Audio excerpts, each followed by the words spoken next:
Good evening, everyone. It's now time to talk about the Panchayat polls in West Bengal, as it's truly time to call out the unprecedented violence in West Bengal since the Panchayat polls were declared till voting day. So I must say, kudos to all opposition candidates who fought against a clearly partisan state election commission and the state machinery. Close to 60 lives have gone in vain and hundreds injured in this charade of a free and fair election. Booth capturing, ballots being thrown into the pond, guns, goons, arson. Someone even chewed ballot papers? Where exactly are we headed? What West Bengal just witnessed can easily be termed as one of its darkest chapters of history. After dithering over appointing the election commissioner and setting the ball rolling for the Panchayat elections for over a year, the ruling party decided to send its All India General Secretary to test the waters of rural Bengal. The Crown Prince went on a tour of rural Bengal, traveling in fancy vehicles and putting up in luxury tents. Once the outreach program was done, the state election commissioner was appointed, who within one day of his appointment declared the dates for the Panchayat election. Mamata Banerjee, on the other hand, had an inkling about people's anger and dissatisfaction with the ruling TMC because of its humongous corruption perpetrated by them in implementation across various central and state welfare schemes. She knew that the ground was slipping from under her feet. She was also aware that in spite of her best efforts, BJP was unable to consolidate its organization in rural Bengal, whereas the left front, led by the CPIM, was far more successful in making gains in territories that had turned hostile post-2011 elections. People in the villages were once again reposing their faith in the party that had always safeguarded their interests.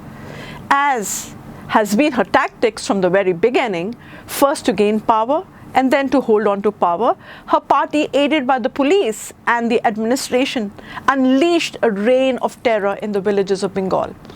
Efforts were also made by them to disallow the candidates belonging to opposition parties from filing their nomination. Candidates were bullied and coerced to withdraw their candidature. While some did give in to the ruling party, they faced tough resistance in most cases. Backed and abetted by ordinary villagers, the candidates held their ground. Faced by this resistance, the TMC fell back to violence to reverse the people's mandate. Ballot boxes were tampered with, ballot papers were torn and set on fire. Rules were not adhered to at all. Candidates of opposition parties, their polling agents and even voters were intimidated and threatened. Many were physically assaulted. Now let us talk about some incidents to give a clear picture of what exactly transpired on the counting day. Counting had come to an end at Durgapur. Pali Mangal School at Bali, Howrah CPIM candidate had won 2 Gram Panchayat seats from Bali, 3 from Nischinda Panchayat and 1 from Durgapur 1. Number Panchayat. On realizing this, TMC workers present at the counting center snatched the ballot papers that had stamps on the CPIM symbol. They ran up to the stairs of the roof and blew them. People's mandate in favor of the Workers' Party was blowing in the wind, while the counting agents were roughed up and thrown outside the counting centers. The agents then gathered the ballot papers from the nearby lanes and drains and took them to the police, who stood and watched the entire heinous act without batting an eyelid. This was an outright loot of the people's mandate. TMC was declared the winner in all those seats that were won by the CPIM. Democracy has never been mocked in this way. In another incident at the counting center at Kumarganj High School in South Dinajpur, hundreds of ballot papers with stamps of the CPIM symbol went missing. They were found in the undergrowth behind the counting centers. Hundreds of them, 430 to be precise, all stamped. 412 had stamps of CPIM symbol and RSP. In spite of reckless violence, people of this region were determined to break the TMC versus BJP binary, and they had voted in large numbers in favor of the left front. This scared TMC because if panchayats went out of the control, the loot of resources that had perpetrated over the last decade would be suddenly halted. Patuli Kisan Mandi, where counting for booth 228 of East Bardhaman Purbashali Gram Panchayat was witness to a similar incident. CPIM candidate Maria Bibi was made to lose to the Trinamool candidate by only 3 votes. Later, quite a few ballot papers were found outside the counting center. Incidentally, each of these ballot papers had the stamp of the CPIM symbol. In this shockingly undemocratic way, TMC has overturned the mandate of the people to defeat the CPIM candidate. Now let us turn our gaze to Purulia district now. SRBP High School, which is situated as Santuri block, is the block sector office cum strong room cum counting center. The people's mandate lay here scattered on the floor, and here again 90% of these ballot papers had stamps of the CPIM symbol. 2 days after counting was over, the villagers found the ballot papers. Police was intimated and they arrived and immediately got into damage control mode. They asked the villagers to hand over the ballot papers to the administration, but people went unwavered. They gherowed the block office and stuck to the demand of a repoll.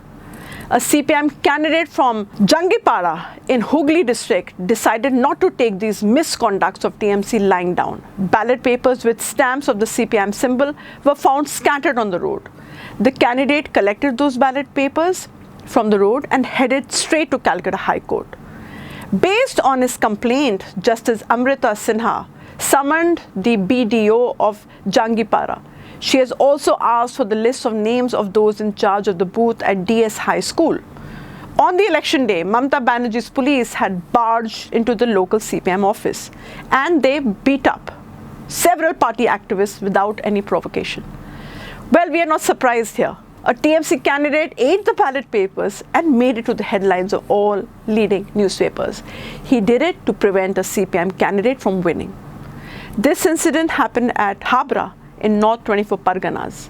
CPIM candidate of Bhorkunda Gram Panchayat, Rabindranath Majumdar, was leading by a few votes. At this juncture, the TMC candidate 𝑧𝒃𝒂𝒏𝒕 pounced upon the ballot box, snatched a bunch of ballot papers with stamps of the CPIM symbol, and started chewing the ballot papers.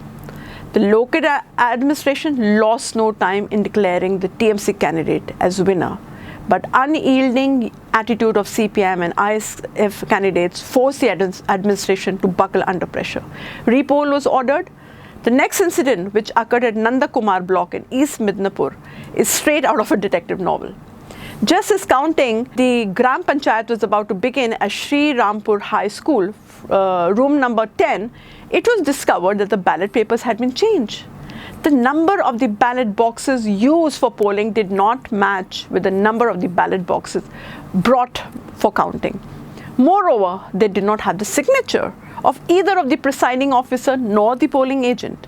When the CPIM agents present at the counting centers created a brouhaha, the BDO was forced to show them the CCTV footage.